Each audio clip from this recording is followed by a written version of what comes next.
जा रही है। रिकॉर्ड 8वीं बार वो बजट पेश करेंगी। वित्त मंत्री ने राष्ट्रपति से बजट पेश करने की मंजूरी ली है। बजट को लेकर संसद भवन में कैबिनेट की मीटिंग है और ये एक प्रोसेस है और उसके बाद संसद के पटल पर ये जो बही खाता है देश का, ये लाया जाएगा। और इस बार बड़ी सारी उम्मीदें जैसा कि हर साल रहती हैं। क्या उन उम्मीदों पर सरकार खरी उतरेगी? क्या वित्त मंत्री अपने पिटारे से लोगों को वो राहत देंगी जो वो उम्मीद कर रहे हैं? जैसे कि लोग चाहते हैं कि पेट्रोल डीजल पर एक्साइज कम हो, लोग चाहते हैं कि जो किसान सम्मान निधि है वो 6,000 से बढ़ाकर अब 12,000 की जाए, लोग ये चाहते हैं कि जो आयुष्मान कार्ड योजना है उसका और ज्यादा विस्तार हो, महिलाएं चाहती है एलपीजी सिलेंडर के दाम घटे, एक आम उपभोक्ता ये चाहता है कि पेट्रोल डीजल के दाम घटे, कंपनियां ये चाहती हैं कि कॉरपोरेट को कुछ राहत दी जाए और सरकार की कहीं ना कहीं अपनी ये चाहत भी होगी कि सरकार का खजाना भी बढ़ता रहे। तो सरकार जाहिर तौर पर वहां सरकार की भी अपनी कुछ बंदिशें हैं और उनको भी विकास के कार्य करने हैं, तो सरकार अपना भी रास्ता निकालने की जरूर यहां पर सोचेगी।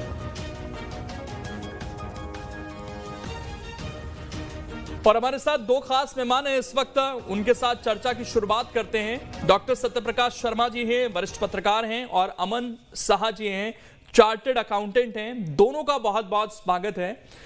सत्यप्रकाश शर्मा जी, देखिए, जैसा मैंने कहा कि उम्मीद तो हर वर्ग करता है और शायद ये कहना गलत नहीं होगा कि उम्मीद तो सरकार की भी रहती है कि हमारा खजाना किस तरीके से और भरता रहे ताकि हम आगे विकास के कार्य करते रहे। तो इन दोनों के बीच बैलेंस बिठाना, और अब क्योंकि चुनाव भी नहीं है, जब चुनाव होता है तो हम कहते हैं कि लोक लुभावना एक बजट होगा। बातें तो बहुत सारी हो रही हैं कि 10 लाख तक की टैक्स की छूट हो सकती है, एक्साइज घटाया जा सकता है पेट्रोल डीजल पर। आपको क्या उम्मीद है पर्सनल लेवल पर? क्या ये सारी चीजें होती हुई दिखेंगी? आप लोग ध्यान ही नहीं दे रहे हैं, मैं सुन ही नहीं पाया जी। अच्छा, आवाज नहीं पहुंच पा रही सत्यप्रकाश जी तक। अमन जी, आप तक आवाज पहुंच पा रही मेरी? हाँ, मेरे को आवाज आ रही है अभी। आवाज पहुंच रही है अमन जी। तो as a chartered accountant sir, क्या उम्मीद कर रहे हैं इस बजट से आप? देखिए, सबसे पहले तो ये मोदी सरकार का जो है वो 3.0 सरकार को कह रहे हैं कि ये जो निर्मला सीतारमन जो है वो अपना एक 8वां बजट पेश करेंगी। तो सबसे पहले तो इस समय सबसे बड़ा चुनौतीपूर्ण बजट सरकार के लिए इसलिए है क्योंकि आर्थिक स्थितियों को देखते हुए, क्योंकि अगर हम देखते हैं कि इकोनॉमिक सर्वे जैसे आया है तो उसमें जैसे हमारा जीडीपी ग्रोथ है वो एक तरीके से हमने उसको अचीव नहीं कर पाए हैं, और जैसे जो एक तरह से जो पूरे विश्व में जो इस समय जो एक आर्थिक स्थिति जो चल रही है, लाइक वर्ल्ड वॉर्स हैं, सारी चीजें, तो इस समय सरकार के लिए ये बजट अपने आप में बहुत चुनौतीपूर्ण है कि इकोनॉमी को रिवाइव करना, लोगों का इंक्लूजन कराना, फाइनेंशियल इंक्लूजन होना, एफडीआई सबको वापस लेकर के आना, शेयर बाजार पे जो लोगों का एक तरीके से अभी पिछले हम 4 से 6 महीने के बीच में हम देख रहे हैं कि लोगों को वो एक ग्रोथ नहीं मिल पा रही है, इकोनॉमिक डेवलपमेंट जो है वो एक तरीके से इतना पेसली नहीं ले पा रहा है। तो मुझे लगता है कि सरकार इस समय जो है सबसे ज्यादा जो फोकस करेगी वो जो इंफ्रास्ट्रक्चर पे करती आई है, जिससे कि एक तरीके से रोजगार भी जनरेट होगा और स्किल डेवलपमेंट, स्टार्टअप्स पे ज्यादा से ज्यादा एक उम्मीद हमें देखी जा रही है। और ये बजट जो है वो सिर्फ और सिर्फ एक टैक्स को लेकर के बजट नहीं है, तो सरकार को इसमें किसान वर्ग से लेकर के आपके इंफ्रास्ट्रक्चर, कॉर्पोरेट्स, सभी को इंक्लूजन करते हुए, और एक तरीके से जो एक किसान है, क्योंकि किसान से भी कहीं ना कहीं सरकार का वो रहता है कि हमें इनको कैसे एक तरीके से इनका एक सम्मान निधि बढ़ाई जाए, जो एक 6,000 रुपए जो इनकी चल रही है, वो एक उम्मीद करते हैं कि उसमें कुछ ना कुछ हमें एक इंक्रीमेंट देखने को मिलेगा, जिससे कि उनको भी थोड़ा सा खुश करने की कोशिश की जाए। हाँ, ठीक है, मैं एक एक रिएक्शन जल्दी से ले लेता हूं। और भी मेहमान जुड़ गए हैं हमारे साथ। आपको बता दें कि एसके मिश्रा जी भी जुड़ गए हैं, अर्थशास्त्री हैं। सर, आपका भी बहुत बहुत स्वागत है। सत्यप्रकाश जी हमें ज्वाइन कर चुके हैं। सत्यप्रकाश जी, क्या उम्मीद कर रहे हैं? क्योंकि हर बार उम्मीदों का बजट रहता है, बहुत सारी उम्मीद रहती हैं। आपको क्या लगता है प्रैक्टिकली क्या उम्मीदें इस बार पूरी हो सकती है? देखिए, जब से Narendra Modi lead government centre में आई है, उसका बजट के मार्फत एक फोकस रहता है कि जिन चीजों को नरेंद्र मोदी ने एम्फसाइज किया है उनको जरूर उसमें मेंशन किया जाए। देखिए, आपने देखा होगा कि ये 2024 इलेक्शन से पहले नरेंद्र मोदी ने एक चीज कही थी कि भारत को विकसित राष्ट्र बनाने 2047 तक ज्ञान पर ध्यान, यानी कि गरीब, युवा, अन्नदाता और नारी, इनके सशक्तिकरण से ही यह संभव है। तो आप ये चीज देखेंगे कि इस बजट में उसकी झलक जरूर देखने को आपको मिलेगी।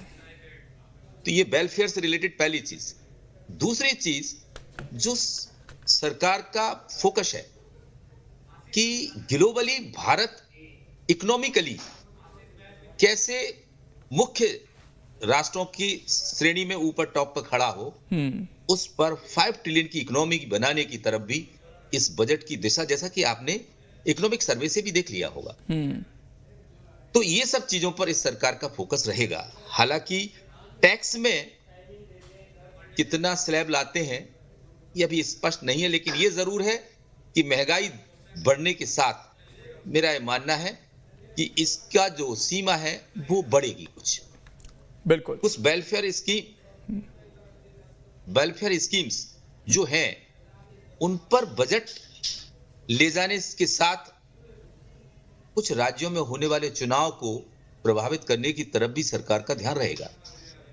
इंडस्ट्रियल इंफ्रास्ट्रक्चर या इंडस्ट्रियल पॉलिसीज में देसी और विदेशी निवेशकों को देश के अंदर आकर्षित करने की तरफ भी कहीं ना कहीं इस बजट में कुछ देखने को जरूर मिलेगा।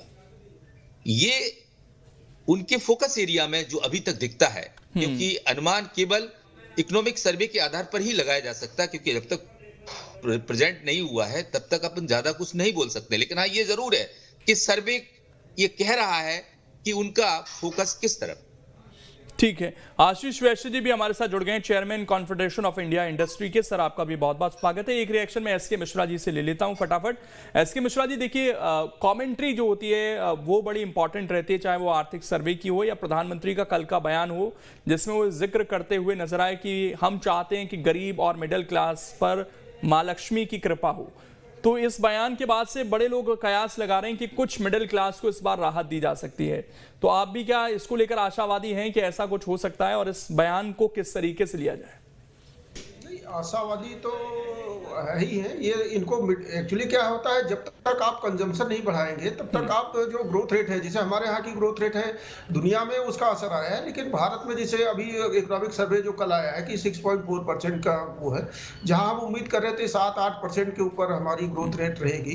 तो उसका मुख्य कारण ये रहा है कि हमने 3-4 साल ये बीच में मिस किए हैं कि हमारा जो मिडिल क्लास है और लोअर मिडिल क्लास है, उसको हम वो चीज वो रियायत नहीं दे सके जिसकी उसको अपेक्षा थी, और जिसके कारण जो कि पूरे जो डिमांड इंक्रीज होती है देश में, और जब एग्रीगेट डिमांड बढ़ेगी तो तब हमको ग्रोथ अब टारगेट सेट करने में ज्यादा आसानी रहती है। सरकार ने अभी 3-4 सालों में मिडिल और लोअर मिडिल क्लास को बिल्कुल बहुत, अगर कभी थोड़ा बहुत प्रयास भी किया, बहुत छोटी मोटी छूट दी है। तो इसलिए लोअर मिडिल क्लास तो उसके टारगेट पे रहेगा। दूसरा जो सेक्टर रहेगा, चूंकि आप देखिए चाइना मैन्युफैक्चरिंग का हब बनता जा रहा है देश में जो हमारा जो सेकेंडरी सेक्टर है, जिसमें मुख्य रूप से मैन्युफैक्चरिंग है, उस पर सरकार उतना जितना प्रयास करके भी उतनी उस लेवल पे नहीं जा पाई। अब भारत देश के सामने अमेरिका की भी चुनौती है और चाइना की तो चुनौती दुनिया के सामने है। तो भारत को एक तरफ से अपने सेकेंडरी सेक्टर को जोर देना होगा, दूसरा अपने मिडिल और लोअर मिडिल क्लास को निश्चित रूप से करना होगा। अभी हमारी पूरी की पूरी जो डिमांड है वो रूरल डिमांड के ऊपर आश्रित होती जा रही है, और ये तो अच्छा रहा है कि एग्रीकल्चर में इस बीच 5-10 साल में सरकार ने देश ने बहुत अच्छा परफॉर्म किया है। अदरवाइज देश को और समस्या आती है, इसलिए सरकार का इस समय ध्यान निश्चित रूप से मिडिल और खासकर लोअर मिडिल क्लास पे होगा, जो कि न केवल उसको सुविधा मिलेगी और सरकार के लिए जो उसका सरकार का जो एक कंस्टिट्यूंसी है, एक इलेक्टोरल कंस्टिट्यूंसी है, उसको भी एड्रेस करेगी। और साथ ही साथ देश को जो विकसित भारत की कल्पना है उसमें लोअर मिडिल क्लास बहुत कारगर रहेगा। इसलिए उम्मीद तो है कि इधर जो रहेगा। ठीक। आशीष जी, इंडस्ट्री के लिहाज से देखें, जो एमएसएमई सेक्टर है वो बड़ी उम्मीदें लगाता है, बड़ी इंडस्ट्रीज तो लगाती ही हैं उम्मीदें, लेकिन अगर स्पेसिफिकली बात करें तो क्या उम्मीद इस बार बजट से आपको है, और लगता है कुछ बड़ी राहत आ रही है सरकार की तरफ से? देखिए सर, इंडस्ट्री को राहत में सबसे ज्यादा जो आवश्यकता होती है वो होती है ईज ऑफ डूइंग बिजनेस की, पॉलिसी रिफॉर्म्स की। और हम हर साल प्रयास कर रहे हैं कि हम वर्ल्ड की फैक्ट्री बन पाए, पर किसी न किसी कारण से हम वो मैन्युफैक्चरिंग अट्रैक्ट नहीं कर पा रहे हैं ग्लोबल, जो आज वियतनाम या दूसरे कंट्रीज अट्रैक्ट कर रहे हैं। इसका सबसे बड़ा कारण है पॉलिसी इश्यूज, क्योंकि व्यापार तो व्यापारी को करना है, उसके लिए सरकार की आवश्यकता नहीं है। माल व्यापारी को बनाना है, बेचना इंडस्ट्रीज को है। हमें आवश्यकता होती है गवर्नमेंट के एक तो फिस्कल सपोर्ट की, कि हमको उनसे जो लोन वगैरह है वो आसानी से मिले, कम ब्याज दर पे मिले।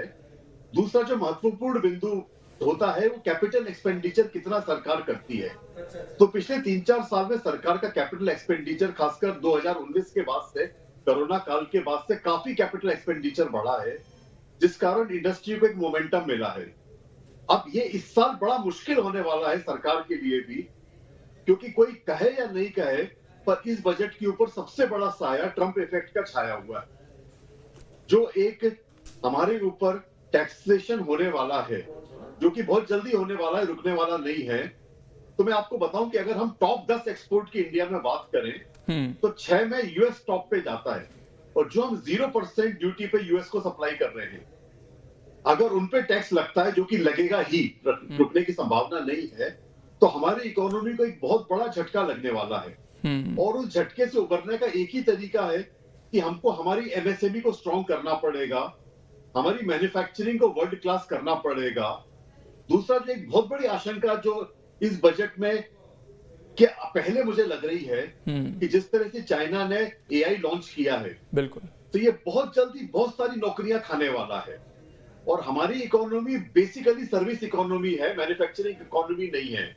तो सबसे ज्यादा एआई का असर सर्विस सेक्टर की जॉब्स पे पड़ना है। तो अगर हम उस लिहाज से देखें तो हमारा सर्विस सेक्टर वीक होने की आशंका है और हमारा एक्सपोर्ट वीक होने की आशंका है। तो अगर हमको ये ग्रोथ रेट का मोमेंटम मेंटेन करना है, जो कि हम नहीं कर पा रहे हैं, सरकार स्वयं ही मान चुकी है कि 8.4 से हम 6.4 पे आने वाले हैं, तो उसके यही दो कारण है। और तीसरा कारण है चीन इफेक्ट। कल के आर्थिक सर्वेक्षण में 77 बार चाइना का जिक्र आया। ट्रंप का किसी मजबूरियों के कारण नहीं ले पा रहे हैं, बट 77 बार चाइना का जिक्र आया। तो इस तरह अगर हम सर्विस सेक्टर देखें तो तकलीफ में है, एक्सपोर्ट सेक्टर देखें तो तकलीफ में है। तो अब अगर कृषि सेक्टर अपनी ग्रोथ कर रहा है, एक रीजनेबल ग्रोथ कर रहा है, और उस रीजनेबल ग्रोथ से आपको मोमेंटम नहीं मिलने वाला है 7 या 8% ग्रोथ वाला, या अगर 6.5% की भी हम बात करें, तो उसके लिए आपको एमएसएमई को और इंडस्ट्रीज को ही मजबूत करना पड़ेगा। और उसके लिए मैं सबसे ज्यादा उम्मीद करता हूं लेबर रिफॉर्म्स की, नाइट शिफ्ट में वुमेन वर्कर्स को अलाउ करने की, क्योंकि ये कुछ बेसिक कारण है जिसके कारण चाइना को ग्रोथ मिली है।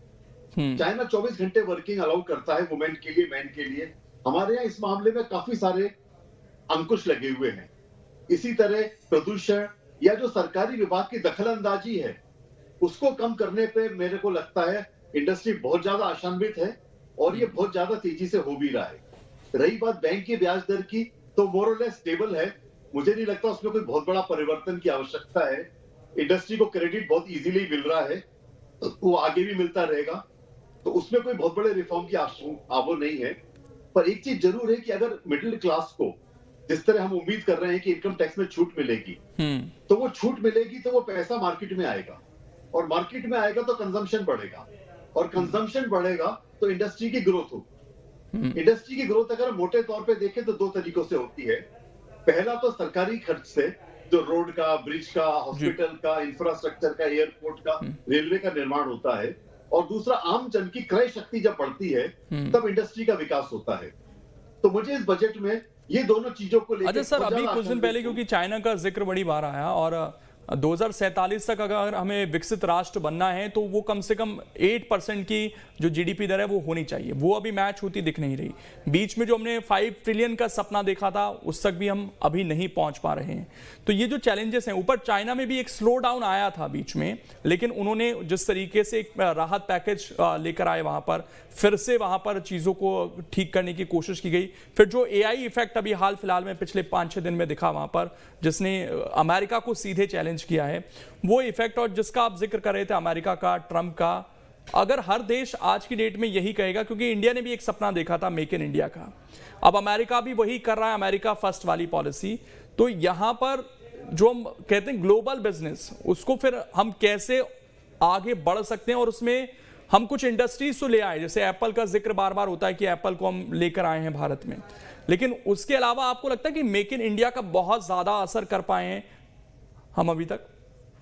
अगर हम एप्पल की बात करें, हम एप्पल को लेके आए हैं, पर हम ये चीज नहीं याद करना पड़ेगी हमें कि एप्पल अपने टोटल प्रोडक्ट को अगर वो 1 लाख में बेच रहा है तो मेक इन इंडिया का इंपुट कितना % है? अगर आप सारे कंपोनेंट चाइना से लाके उन्हें असेंबली कर रहे हैं और कोई 15 या 20% वैल्यू एडिशन कर रहे हैं, तो वो मेक इन इंडिया नहीं, असेंबली इन इंडिया कहला सकता है। हमको मेक इन इंडिया की तरफ जाना पड़ेगा, असेंबली ऑफ इंडिया से बाहर आना पड़ेगा। और मेक इन इंडिया के लिए सबसे पहले और सबसे महत्वपूर्ण चीज है कि हमको पॉलिसी रिफॉर्म्स लाना पड़ेगा। और जो आप ग्लोबल इकोनॉमी की बात कर रहे हैं, मेरे को लगता है ये इतिहास की बात हो गई है। ग्लोबल इकोनॉमी, जिस तरह हिंदुस्तान ने अपने देश प्रोटेक्ट करने की कोशिश की अपनी इकोनॉमी को, वही काम आज हर कंट्री कर रहा है। आज चाइना फर्स्ट पे चला गया, यूएस फर्स्ट पे चला गया, जर्मनी फर्स्ट पे चला गया। हर कंट्री केवल ये सोच रहा है कि मैं अपने निवासियों का कैसा फायदा पहुंचा सकता हूं, और उसमें शायद कुछ गलत भी नहीं है उनके अगर परिप्रेक्ष्य से देखा जाए तो अगर हर कंट्री अपनी सोचेगा तो हम अब वो सब्सिडी रेजीम या यूएस की फ्रेंडशिप से हम व्यापार करें, वो नहीं होगा। अब व्यापार होगा केवल अपनी मेरिट से कि हमारे संसाधन कितने हैं, हम अपने संसाधनों का कितना बेहतर उपयोग कर पाते हैं। हमारे यहाँ दोनों तरह के संसाधन है, मानव संसाधन भी हैं और प्राकृतिक संसाधन भी हैं, पर कहीं ना कहीं हम उनका दोहन नहीं कर पा रहे। उसका बेसिक कारण है कि हमारी जो पॉलिसीज हैं वो उतनी प्रोएक्टिव नहीं है जितनी चाइना की पॉलिसी है। चाइना की इकोनॉमी आज हमसे 10 गुनी बड़ी हो चुकी है।